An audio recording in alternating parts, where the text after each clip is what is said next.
Welcome students. இந்த வீடியோவில் நம்ம என்ன பார்க்க போகிறோம் அப்படின்னா 12th ஸ்டாண்டர்ட் அக்கௌண்டன்சிக்கான ஸ்டடி பிளான் தான் வந்துட்டு நம்ம பார்க்க போகிறோம். ஸோ இப்போ பப்ளிக் எக்ஸாம் வந்து பார்த்திங்கன்னா உங்களுக்கு March 2லேருந்து உங்களுக்கு ஸ்டார்ட் ஆகுது. அதுக்கு முன்னாடி அக்கௌண்டன்சிக்கான ஸ்டடி பிளான் வந்துட்டு நிறைய பேர் கேட்டிருந்தீங்க. ஸோ அதுதான் உங்களுக்கு நான் இப்போது அப்லோட் பண்ணுறேன். கரெக்டாக கவனிங்க. அக்கௌண்டன்சியில் ஒவ்வொரு சாப்டரும் இம்பார்ட்டன்ஸ் வீடியோஸ் வந்துட்டு நான் என்ன பண்ணுறேன்னா நம்மளுடைய SRA அகாடமியோடைய யூடியூப் சேனலில் வந்துட்டு அப்லோட் பண்ணுவோம். சேனலை சப்ஸ்கிரைப் பண்ணி வச்சுக்கோங்க. ஃபர்தர் வீடியோஸ் எல்லாமே நீங்கள் என்ன பண்ணலான்னா சேனல்லேருந்து நீங்கள் கெட் பண்ணிக்கலாம்.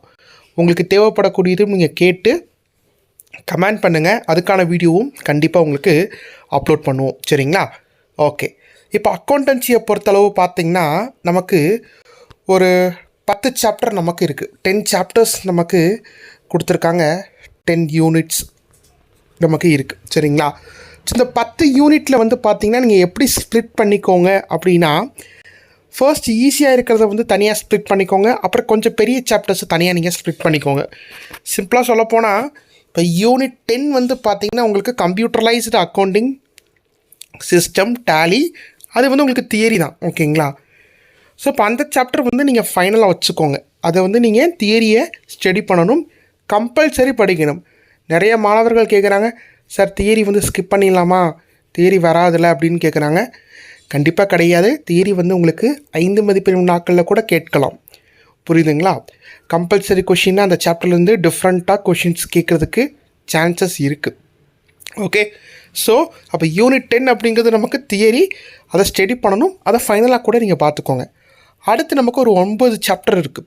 இந்த 9 சாப்டரில் மிக முக்கியமான சாப்டர் அப்படின்னு எடுக்கலாம் அப்படின்னு பார்த்தீங்கன்னா, ஈஸியாகவும் கம்மியான சம்ஸ் இருக்கக்கூடிய சாப்டர் யூனிட் 4 பார்ட்னர்ஷிப் அக்கௌண்ட்ஸில் குட்வில்லை வந்து எப்படி கால்குலேட் பண்ணணும். ஒரு 11 சம் தான் இருக்குது.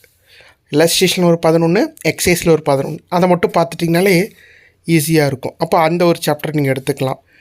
அடுத்து வந்து பார்த்திங்கன்னா ஃபஸ்ட்டு சாப்டரை கூட நீங்கள் எடுத்துக்கலாம். ஏன்னா ஃபஸ்ட்டு சாப்டர் அப்படிங்கிறது trading account, profit and loss account and balance sheet prepare பண்ணுற மாதிரி தான் இருக்கும். இன்கம்ப்ளீட் ரெக்கார்ட்ஸ்லேருந்து கம்ப்ளீட் ரெக்கார்ட்ஸாக மாற்றுறது, அதையும் கூட நீங்கள் பார்த்துக்கலாம். ஸோ இப்போ டே 1ன்னு நீங்கள் எடுக்கிறீங்கன்னா, இப்போ நாளைக்கு தான் நீங்கள் டே 1 எடுக்கிறீங்கன்னா, நாளைக்கு என்ன பண்ணுங்கள், ஒரு 2 சாப்டர் முடிக்கிறதுக்கு பிளான் பண்ணுங்கள். மோஸ்ட் ஆஃப் த ஸ்கூலில் வந்துட்டு மேபி நீங்கள் லீவில் இருப்பீங்க, ஆர்எல் ஸ்கூலில் போய் கூட ஸ்டடி பண்ணுவீங்க. நீங்கள் கரெக்டாக பிளான் பண்ணிக்கோங்க. டே 1 நாளைக்கு அப்படின்னா யூனிட் 1ம் யூனிட் 4ம் முடிக்கணும் அப்படிங்கிறத பிளான் பண்ணுங்கள். அதுக்கப்புறம் என்ன பண்ணுங்கன்னா யூனிட் 2ம் 3யும் முடிக்கிற மாதிரி பிளான் பண்ணுங்கள். இதெல்லாம் சின்ன சின்ன கான்செப்ட்ஸ் தான் நமக்கு இருக்கும். பெரிய லெவலில் காம்ப்ரிஹென்சிவ் சம்ஸ்ன்னு ரொம்ப சாப்டர் 5, 6ல் இருக்க மாதிரிலாம் நமக்கு இருக்காது. சரிங்களா? ஸோ அப்போது ஒரு 2 சாப்டர்ஸ் முடிக்கிறதுக்கு பிளான் பண்ணுங்கள். அதுக்கடுத்து என்ன பண்ணுங்கள், இந்த யூனிட் 8ம் 9ம் முடிங்க. 8 ஈஸியாக தான் இருக்கும். 9 வந்து நீங்கள் ஃபார்முலா மட்டும் பார்த்தா போதும். இந்த quick ratio, dead equity ratio, அந்த ரேஷியோடைய ஃபார்முலாஸ் பார்த்துக்கோங்க. அப்புறம் ஃபைனலாக இந்த 3 சாப்டருக்குள்ளே நீங்கள் என்ன பண்ணுங்கன்னா உள்ளே வாங்க. ஸோ 7 பொறுத்தளவு பார்த்தீங்கன்னா நமக்கு company accounts, calls in arrear, first call money, second call money, advance, அந்த மாதிரிலாம் வரும். அந்த ஜேர்னல் என்ட்ரிஸை நீங்கள் பார்த்து வச்சுக்கோங்க. நான் ஒவ்வொரு சாப்டர் வீடியோ போடும்போது அந்த சாப்டருடைய வெயிட்டேஜ் வந்து உங்களுக்கு கண்டிப்பாக நான் அப்லோட் பண்ணுறேன். ஓகேங்களா? ஃபைனலி 5 and 6 நீங்கள் ஸ்டடி பண்ணுங்கள். 5 and 6ல் சார் இந்த பெரிய சம்ஸ்லாம் எனக்கு ரொம்ப கஷ்டமாக இருக்குது, காம்ப்ரிஹென்சிவ் போட்டு அவங்களுடைய கேபிட்டல் அக்கௌண்ட்டு கொடுத்து தென் அதுக்கப்புறம் வந்துட்டு பார்த்திங்கன்னா ரிவால்வேஷன் அக்கௌண்ட்லாம் போடுறது ரொம்ப டஃப்பாக இருக்குன்னா, காம்ப்ரிஹென்சிவ் மட்டும் கூட ஸ்கிப் பண்ணிட்டு இது எல்லாம் பாருங்கள். சாப்டர் 5 and 6ல் அதுவே உங்களுக்கு எனாஃபாக இருக்கும். சரிங்களா? தென் 100 மார்க்ஸ் சென்டம் ஸ்கோர் பண்ணுங்கிறவங்க கண்டிப்பாக நீங்கள் ஃபுல்லாக தான் பார்த்து ஆகணும். ஓகேங்களா? ஸோ இப்படி தான் நீங்கள் பிளான் பண்ணி ஆகணும். ஒரு 5 days எடுத்துக்கோங்க. 5 daysல வந்து ஒரு நாளைக்கு 2 சாப்டர் அப்படிங்கிற மாதிரி தான் படித்தாகணும். பிகாஸ் நம்ம வந்து இப்போது இயர் எண்டு அப்படிங்கிறதுக்கு வந்துட்டோம். அடுத்து நீங்கள் வந்து தமிழ் படிக்கணும், உங்கள் லாங்குவேஜ் சப்ஜெக்ட்ஸ் படிக்கணும். நம்ம ஒவ்வொரு நாளைக்கு ஒவ்வொரு சாப்டர் கொடுத்தாலுமே 10 நாளைக்கு 10 சாப்டர் படிக்கலாம். பட் ஆனால் வந்து நீங்கள் என்ன பண்ணணுன்னா அடுத்தடுத்த சப்ஜெக்ட்ஸ் நீங்கள் ஸ்டடி பண்ணணும். ஸோ ஒரு 5 days எடுத்துகிட்டு 5 daysல இது எல்லாமே என்ன பண்ணுங்கன்னா நீங்கள் பிளான் பண்ணுங்கள். ஓகேங்களா? நான் வந்து நாளைக்கு இந்த 2 சாப்டர் படிங்க, நாளானைக்கு அந்த 2 சாப்டர் படிங்கன்னு சொல்லி நான் சொல்லலை. பிகாஸ் வந்து இப்போ நீங்கள் ஒரு சில பேர் வேறு ஒரு பிளான் போட்டு போயிட்டு இருப்பீங்க, இல்லை லாங்குவேஜ் சப்ஜெக்ட்ஸ் படிச்சுட்டு இருப்பீங்க, இல்லாட்டி காமர்ஸ் படிச்சுட்டு இருப்பீங்க. நான் என்ன சொல்கிறேன்னா, ஏதோ ஒரு 5 days செலக்ட் பண்ணிக்கோங்க. அந்த 5 daysல ஈச் 2 chapters கம்ப்ளீட் பண்ணுங்கள். 10 chapters அப்படிங்கிறது உங்களுக்கு ஈஸியாக கவர் ஆகும். புரியுதுங்களா? ஸோ இப்போ நான் சொல்லிட்டு இது 2 படிங்க, இது 2 படிங்கன்னு சொல்கிறேன். அதில் நீங்கள் ஏதோ ஃபஸ்ட்டு ப்ரிஃபரன்ஸ் கொடுக்கலாம் அப்படின்னு சொல்லிட்டு Day 1 Day 2 எடுத்து ஸ்டடி பண்ணுங்கள். அப்போ தான் நமக்கு முடியும். இப்போ என்ன பிளான் நாங்கள் சொன்னாலும் நீங்கள் ஒரு பிளான் கண்டிப்பாக போட்டால் மட்டும்தான் அடுத்த லெவல் நீங்கள் என்ன பண்ண முடியும்னா இந்த ஸ்டடி பிளானுடைய சக்ஸஸ்க்கு நீங்கள் கொண்டு போக முடியும். சரிங்களா?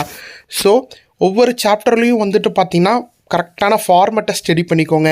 டெபிட் கிரெடிட்ஸ் போடுறது, அந்த எல்லா விஷயமும் நீங்கள் கரெக்டாக ஃபாலோ பண்ணால் மட்டும்தான் நல்ல ஒரு மார்க் அப்படிங்கிறது நீங்கள் என்ன பண்ண முடியும்னா வாங்க முடியும். ஓகேங்களா?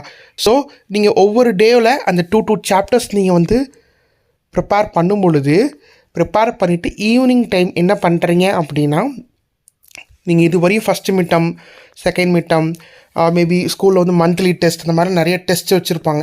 அந்த டெஸ்ட்டுடைய கொஷின் பேப்பர்ஸ்லாம் இருந்துச்சுன்னா அந்த சாப்டருக்கான சம்ஸ்லாம் நீங்கள் என்ன பண்ணுங்கன்னா ஒர்க் அவுட் பண்ணி பார்க்கலாம். ஒர்க் அவுட் பண்ணி பார்த்தீங்கன்னா ஒரு சில ஐடியாஸ் உங்களுக்கு கிடைக்கும்.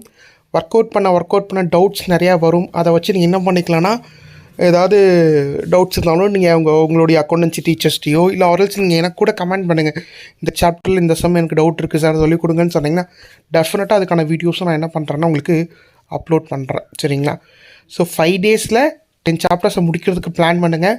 இதுதான் வந்துட்டு இப்போது லாஸ்ட்டாக நமக்கு இருக்கக்கூடிய ஒரே ஒரு ஆப்ஷன்ஸ். Okay, thank you.